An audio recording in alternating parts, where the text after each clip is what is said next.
Good evening, everyone. This is Dr. Ramesh here from C Dental Masters. Happy to see you all again. And this is a special webinar. It is not on any clinical subjects. This is the reality of dentistry. The topic is life of a dentist in the COVID era. The topic for discussion is life of a dentist in the COVID era. It is like it's a battle which we need to fight together. So I feel it is high time we all join our hands to fight this COVID. That's why we have put the caption as, come on friends, let us all face the challenge together. So the topic goes like this. It is the life of a dentist which we are going to follow as a journey. Like life of a dentist at his home, life of a dentist at his workplace, and life of a dentist in the outside world. So our topic of discussion will cover all these three. So to start with, it's a very tough period for every dentist here. It's not easy. Though we all smile, we have a lot of challenges to face, lot of financial challenges, lot of challenges in the operatory, lot of challenges to handle the team members, lot of challenges to handle the family members, and it goes on. Lot of changes because it is unexpected that we are into this crisis.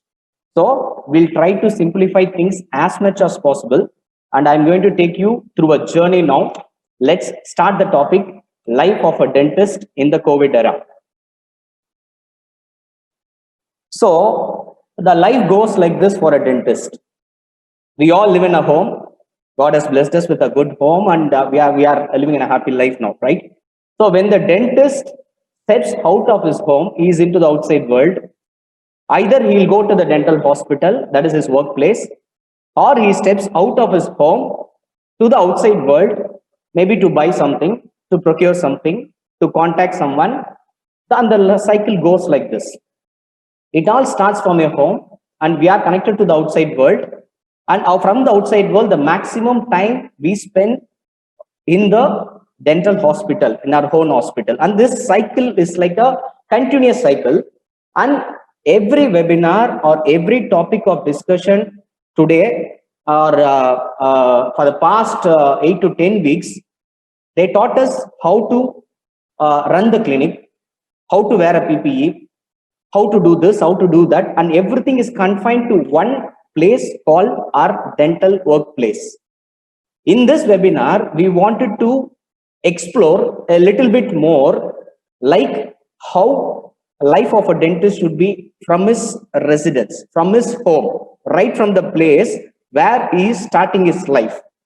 Again, where he is going to end his day in his home. So I'll start one by one, and we have 3 speakers here today to share this. The next speaker will be Dr. Priyadarshini. She'll share a lot of insights on how a dentist has to get ready in his home itself to face this crisis. And then comes a lot of things which will be dealt in the dental operatory or the dental hospital, and a lot of things that will be dealt with the life of a dentist in the outside world. And again, it comes back to the home. It's like maybe a single day journey from morning to night. This is how the journey is going to be. Let me start with, I'm handing over the presentation to Dr. Priyadarshini, and she is going to start us with the protocols. Over to you, Dr. Priya. You can unmute, and when you say next slide, I'll move on to the next slide. Okay? Okay, to start with, early morning, as soon as the dentist gets up, what is he supposed to do? Thing is, he or she has to definitely have a complete hair wash at least twice a week.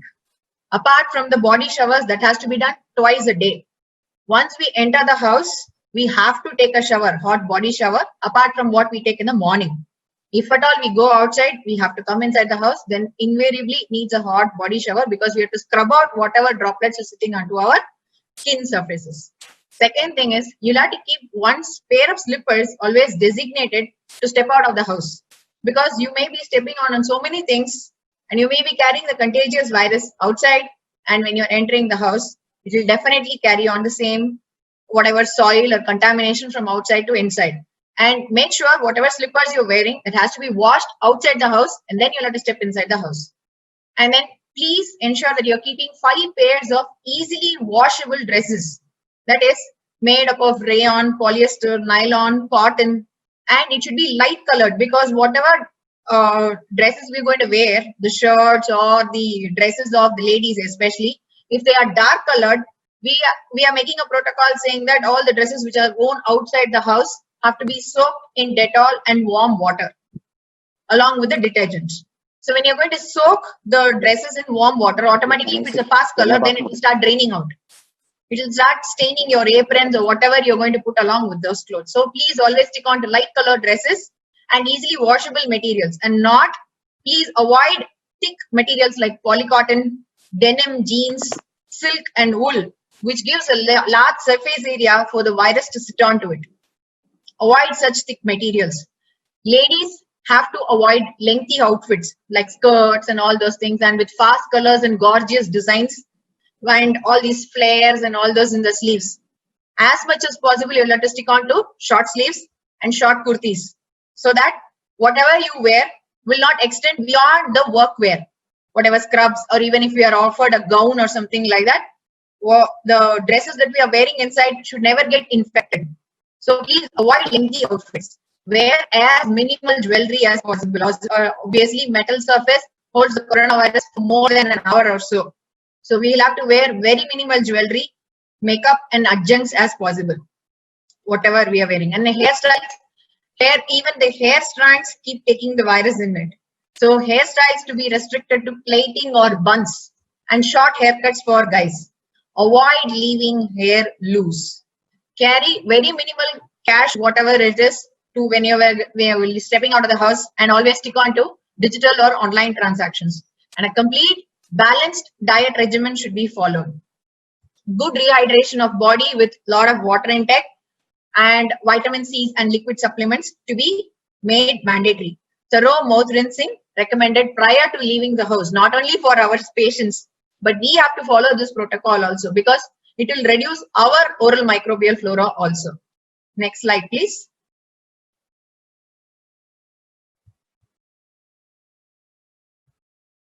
Because we'll be having our breakfast and then leaving the house. So it's better to have a thorough mouth rinsing before we leave the house. Dentist is the outside world. The minute you step out for a shopping, anything apart from your clinical setup, you want to go out somewhere. Right now, you're not going to your workplace. You need to buy some provisions for the house. What do? Please, that's what I told you. Dedicate a pair of slippers for that sets only. Plastic slippers or Hawaii slippers, rubber slippers. Avoid leather to anywhere outside. Try to buy essentials and stock them at home, and go only when required, not often. This is what government has been repeatedly telling us. Maintain a safe 6 feet distance from any person or even the shopkeeper, as a matter of fact.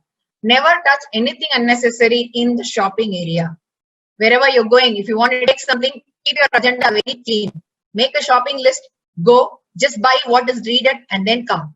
That's all. Never touch anything unnecessary there. Do not touch your face when you are outside your home. That is very, very essential. For most of us have the habit of touching our face, our nose, our hair, etc., etc. That we'll have to voluntarily avoid doing this. And then always hold a small pack of always sanitizer, which contains 70% isopropyl alcohol. If at all if you feel that you've touched something very suspicious, you can always use the sanitizer and do a hand rub protocol, as we all know. Okay. Always wear a mask when you step out to a market. Please wear a mask when you're going out to a market or to a crowded place, not unnecessarily. While you're traveling in the car, in an AC car, and you're alone in the car, there is no necessity for you to wear a mask, because all of us are going hypoxic by wearing a mask actually. So we have to essentially check out where we require it. Then only we have to wear it. If you're going to a crowded place wherein you cannot avoid, you cannot maintain social distancing and all those things, if you feel you are infected, if you have a phlegm or flu, or if you feel somebody else is getting a flu or phlegm or something like that, it is essential for us to protect us, and as for us, for the other's sake also. So avoid cash or coin transactions. They all carry the virus in it. So the coins and all have to be actually speaking, they have to be sanitized with isopropyl alcohol immediately. But if we do not have it at home, then what will we do? You will be unnecessarily carrying it on the metal surface. So avoid coin transactions. And if at all you getting cash somewhere, if you go out, invariably sometimes people will only be giving us cash because vegetable vendors will not be carrying all these cartons or all these things. If you are carrying cash, the minute you come home, please just make a small iron on top of the cash. Hot iron should be run on top of the cash, the money. Warm iron, that's all, not very hot. Preferably go for cashless transactions. Do not carry big handbags or big leather bags outside when you go. Or if at all you take it, it's unavoidable. Then you'll have to take a surgical spirit spray with you. You'll have to keep sanitizing your handbag on and off. Take only the card or minimum cash required in a small wallet, which can be disinfected on return. So surgical spirit becomes invariably a very essential product for us to be kept at home to disinfect all these things. Next slide, please.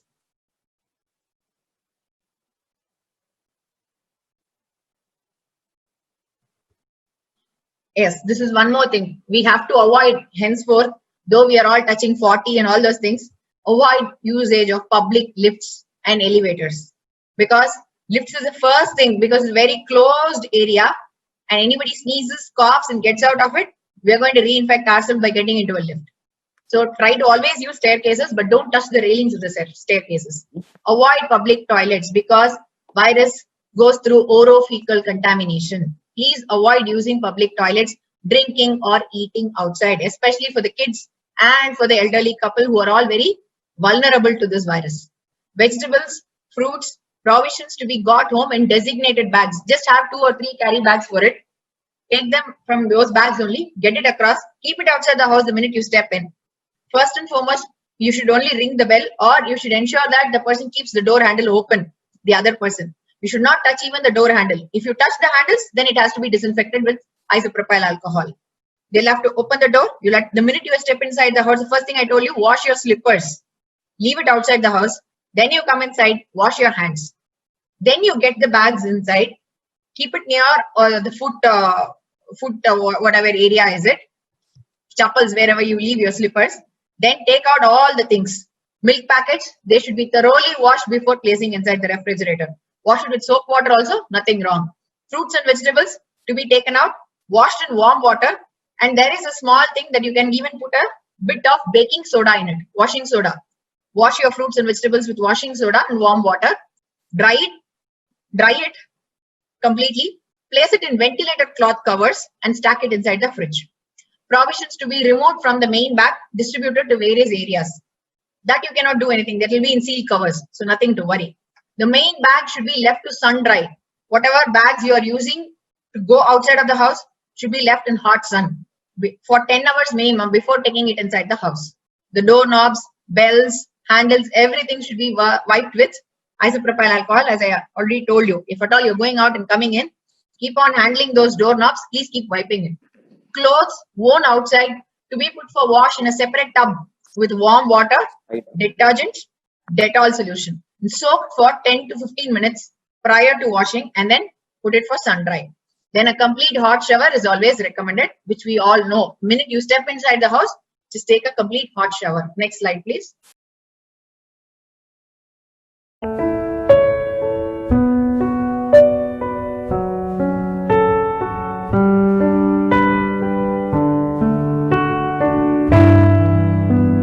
Now let me go back to the home. We all work outside, everything is there. But once we enter home, what are we supposed to do? If at all, okay, we are not thinking about this aspect at all. Okay. Right now, everything, BMTC buses, all the public transport is all getting opened up. So now we are really entering into the war zone. So what we have to anticipate is, if at all one of us, by God forbid, one of us gets exposed to this killer disease, to this infectious disease, what are we supposed to do? How are we supposed to protect our family in the process? What we have to be prepared for this. This is not a negative approach, but this is something which has to be a reality. Everyone has to accept this, that if at all something happens, what are the things that you have to stack at home? First thing is you have to have 5 complete PPE kits at home. Please ensure that not only your clinic needs it, even your home needs it. A PPE kit at home is very essential because henceforth, if at all it's going to be like anybody gets affected, it's going to be a lot. It's going to be a full zoom in cases. and the government is not prepared to completely control almost like 3.5 crores of people in hospitals. So what if we get it? Tomorrow at home, we have to quarantine ourselves. So if we quarantine ourselves, we should be careful that our elders don't get infected. So there will be only one person who can access us when we are sick. So that person has to wear the complete PPE kit and then only come to us. That will contain all these coveralls, masks, gloves, head cap, and face shields. Please ensure that you have a complete PPE kit, at least 5 kits at home. Because the recovery period for this infectious disease is around 14 days. And 1 pp or 2 pp's is not going to be sufficient. Then you'll have to have bleaching powder packets. The nascent chlorine that is getting released by the action of bleaching powder with water is something which is actually kills the virus totally. It's a perfect disinfectant for home. Nowadays, even bleaching powder packets are becoming extinct. So kindly stack them at home. This is not getting available. So at least I have 2 to 3 packets stacked at home. You have to have Dettol. Dettol liquid. You'll have to have Ala bleach, which also contains chlorine, the same hypochlorite. So any of your clothes or everything, you can always put it in Ala bleach, especially your aprons and everything. You cannot put your colored dresses in that because it bleaches it off. You can use your aprons to get bleached. Ala bleach is there. Then basic inflammatory drugs, anti-inflammatory drugs is aspirin. Please procure this. At least 1 strip of aspirin should be there at home because it is a potent anti-inflammatory and a potent anticoagulant.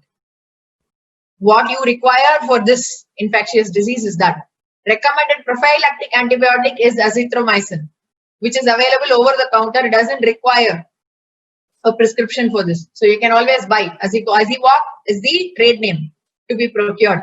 As usual, as we all know, hand washes and hand sanitizers. Preferably go for Dettol or Lifebuoy hand washes. They contain the ideal concentration, whatever required to kill the virus. And surgical spirit, yes, you need to have 1 surgical spirit bottle at home as a propyl alcohol to wipe everything out, as that's the best way to sanitize even your handbags or whatever things possible. And you need to have an IR thermometer if at all you feel that you're going for a subacute temperature is getting recorded on you. Whatever infrared the thermometer and pulse oximeter. That's one thing. See, we have to keep measuring our forehead temperature every day. The minute we are entering into the clinic, please measure your forehead temperature. That is very, very essential because we are in direct contact with the patients. So you must be knowing what is our ideal temperature that should be recorded. Maybe maximum to 98 degrees Fahrenheit I'm talking about. If we at all achieve, we come to a degree of 100 degree Fahrenheit, then we have to be prepared. And pulse oximeter reading should be within 90 to 100, not less. That's why I'm telling you, please don't keep always wearing your mouth mask because that makes you hypoxic. Your SpO2 level in the body itself comes down. After wearing a mouth mask for a full day, when we go and measure our pulse oximeter, our own oxygen saturation in the body comes down. So whenever it is absolutely essential, please wear the mask. Otherwise, please avoid. Next slide, please.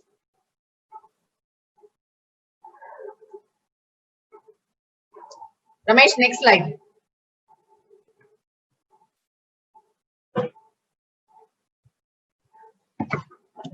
Done. Yeah. Now, the other things we have to get ready in the house is allocate just 3 pairs of old dresses for wearing alternatively in case you get infected. You need to have 3 pairs of dresses, old dresses at home. Don't use any of your new dresses or whatever it is because they contain stars and you'll get bed sores also by sleeping because of this. Or wearing alternatively in case infected, and then it has to be burnt and disposed. You should burn it off. You should throw these dresses off. Please don't try to use it again. Remove all the clutter from the room. Nothing should be there. Everything should go inside your wardrobe or cupboards or everything. Nothing should be outside. No exposure outside. Because all these things will be contaminated and later to disinfect it, it's going to be a big time headache. A strict no-no to all the elders and kids anywhere near the room, wherever the infected person lies. Then mopping thrice daily. The person who's going to access your room, maybe your own spouse, has to mop the room with a bleaching powder solution thrice daily. Or you can even use something containing, please remember, that's quaternary ammonium compounds. You'll have to check for whatever the solution that you're using should contain benzyl alkonium chloride. Please read Lysol, that. Lysol. Yeah, that is there in Lysol. Lysol has benzyl iconium chloride, so you can use that also. Procure more of disposable utensils. Since the virus stays onto the metal surfaces or onto the ceramic surfaces, please don't provide the infected person with all the metal plates or whatever it is. Try to give them only on disposables. A strict no to sharing food. Once if you feel somebody at home is having a mild temperature or any flu-like symptoms, try to avoid, everybody has to avoid sharing food at home. Learning recipes of hot and healthy soups is very, very essential to improvise the immunity of the person, obviously, because they will not be able to consume anything solid. So liquid food is the only intake that can be done. Please make a note of all these COVID helplines numbers. 1075, toll-free number is 011. This is from the central government. Please make a note of this, or you can even mail to this COVID-2019@gmail.com. In case you find any suspected case, or in case you have any problem at home, anybody's got infected, you will have to inform these people. Finally, post-recovery, a complete fumigation has to be done. So the fumigation or the fogging machine that is there at your home has to be used here once. The next slide, please.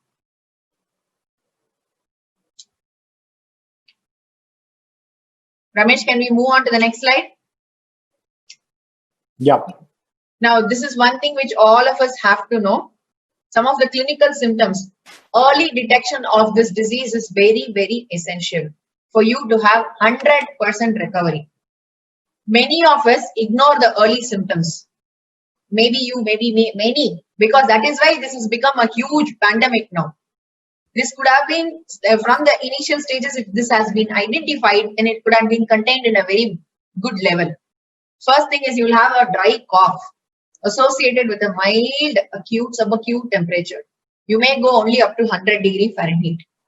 So that is a stage wherein people will be totally asymptomatic. They'll feel that okay, nothing. They'll not have any fatigue or anything initially. They'll think I'm totally fine, but that is not the case. It will be like flu-like symptoms. You'll have to be ready with this. 4th day onwards, it starts with a throat pain. You will now have a difficulty while swallowing. Even your own saliva, when you try to swallow, you'll have difficulty. You'll have anorexia, you'll have headache. Secondary viral conjunctivitis is very, very common in this. Your eyes get infected, okay? General fatigue, myalgia, dyspnea, and sometimes associated with diarrhea. This I'm talking only on the first 4 to 5 days. These things are in the first 4 to 5 days. If at this stage you go for a checkup for COVID, if you get yourself tested, I can guarantee 100% recovery for you. But after that, it goes off to acute symptoms. That is, usually after 7 days, these acute symptoms kick in. Something called as a cytokine storm kicks in at that time. That is when you will have a difficulty in breathing, chest tightness, sudden rise in body temperature, nausea, vomiting, diarrhea starts. That is when a multi-organ failure slightly starts kicking in. That is because of the immunity response of our body, wherein the cytokines have a bomb inside. They storm so much that they start destroying even the good cells in the body, apart from the virus. So that is when the recovery becomes very, very difficult. So initially detect the early diagnosis of this, and early treatment is going to give you a very good recovery for this. So we all have to know the symptoms. So every day, the minute we step into our workplace, the first thing we have to do is get ourselves checked and our support staff. The next this thing, please, slide. Essential investigations. Many of us being doctors, I wanted to ensure that you should be knowing what you're supposed to at least investigate. What we have to do is naso and oropharyngeal swab. They do a sputum analysis. They do a urine and stool analysis. This is a disease which spreads through your orophycal route also, which is why I told you, please avoid your patients from using your restrooms in the clinic. Kindly on the phone, tell them, please finish all your washroom things at home and then come here. Because you have to say them strictly no. Okay? Urine and stool analysis, and then there will be a blood test, and sometimes ELISA also, and then chest X-ray is mandatory in this, and they go for a CT scan also. The lab findings that they see in our case, if at all you get infected, leukopenia, lymphopenia, the major this thing is elevated C-reactive protein. That is one of the confirmatory diagnosis lab finding. And then one more thing in the chest X-ray is ground glass opacities of either unilateral or bilateral lungs. That is a typical symptom of COVID. And the list of government approved labs, I've given you a website here. Please make a note of it. This website, you have to click in and you have to see what are the labs which tests you for COVID. Not all private labs are authorized to test for COVID. You need to authorize only these labs, and you will have to check out which is available near your area to go for testing. Next slide, please. So the basic treatment protocols, as far as I have referred many books and even online and everything, I came to a conclusion that these are the drugs that they are using to treat us. They are all immunosuppressant drugs. See, because they want to avoid the cytokine storm that is arising in the body, which is an immunity response of the body to this new virus. So for that sake, they are using all these things. So these will not be used if at all you diagnose yourself within 7 days.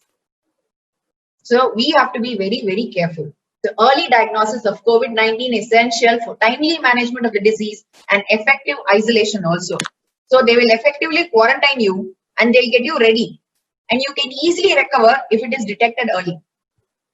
Okay, any of the symptoms detected to be immediately reconfirmed with all the adequate investigations that I have given you. Okay, and the patient has to be in complete quarantine. Drug regimen used for COVID-19 is first is anti-inflammatory, as I told you, aspirin for symptomatic relief. It is only symptomatic relief. Azithromycin as an antibiotic. Then your HCQ, that is hydroxychloroquine. It is available as Plaquenil. Please go to the previous slide. Yeah, Plaquenil is the trade name of the drug. It is an anti-malarial drug, but it is an immunosuppressant. That is why they are doing this. And one more, interleukin-6 inhibitor, which is used for rheumatoid arthritis. Tocilizumab. That is one more drug. Remdesivir is a drug which has been used for Ebola virus treatment in South Africa and all. That is why they are trying this. They are trying it. It's not it. Actually, it's not that told that, okay, it is the drug of choice. They are just trying all these drug combinations. Whichever works is better. The last one, which is lopinavir, it is an anti-HIV drug. And that is also an immunosuppressant. These two will be given to you only after the 7th day. Not in the first 7 days. Antiviral drugs are not given in the first 7 days. It is only after the 7th day, after monitoring your symptoms and everything, will they give you immunosuppressant drugs. The next slide, please. So, in order to, yes, of course, healthy lifestyle and diet regimen has to be followed in order to avoid getting into contact. But obviously, we are entering into a war zone, so let us be ready to face it also. At the same time, let us start our day with a brisk walk or jog. And please remember, when you go for a brisk walking or jogging, don't wear mask. Avoid wearing mask because that causes hypoxia. Avoid gymnasiums and parks. Do yogasanas, that is pranayama and surya namaskar and basic stretch exercises. All those things at home or even aerobics. Soak 3 to 4 almonds, badam, overnight. Reskin them and consume them early in the morning in your empty stomach. Have a cup of warm water with half a lemon squeezed. It is a boost of vitamin C and it also clears your bowels, keeps your bowels healthy. Lemon keeps the digestion very, very good. If your bowels are healthy, then your immunity will definitely improve. That's one of the major things. Have a healthy and timely breakfast, and that too a balanced breakfast with carbohydrates and proteins. Avoid fatty and sugary meals. Brushing and mouth rinsing should be emphasized to all at home twice daily. Do not venture out to crowded places unless absolutely essential. And whenever you go to any crowded areas, please wear a mask. The next slide, please.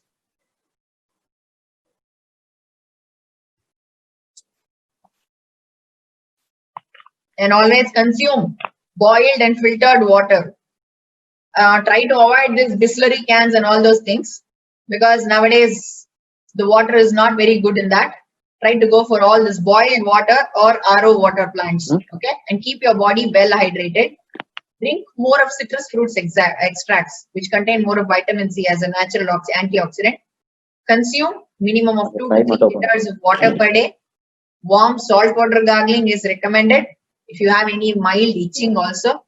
Avoid sharing of food at home and outside, anywhere outside. Okay. Advise kids on personal hygiene. It's very difficult, I know, but we have to do our best. We have to keep advising them on personal hygiene measures and keep monitoring that they follow it. Ensure grandparents, this is something which is very difficult, grandparents and grandchildren to be separated. When they come out from outside from play, they come in, grandparents should not go and cuddle them. Those are the vulnerable lot. So we'll have to ensure that they don't come into contact with grandchildren unless until they are clean enough. They have to wash their hands and feet and everything, and then only they should come near any of the family members. Advisable to go for eco-friendly measures of purification of air. As I already told you, and Ramesh had given a good talk about it, of all plants which are essential for having a air purification process at home. Let not be in clinic alone. Let us not follow only thousands of protocols in clinic. Let us follow the same protocols at home, because this is a place wherein everything starts.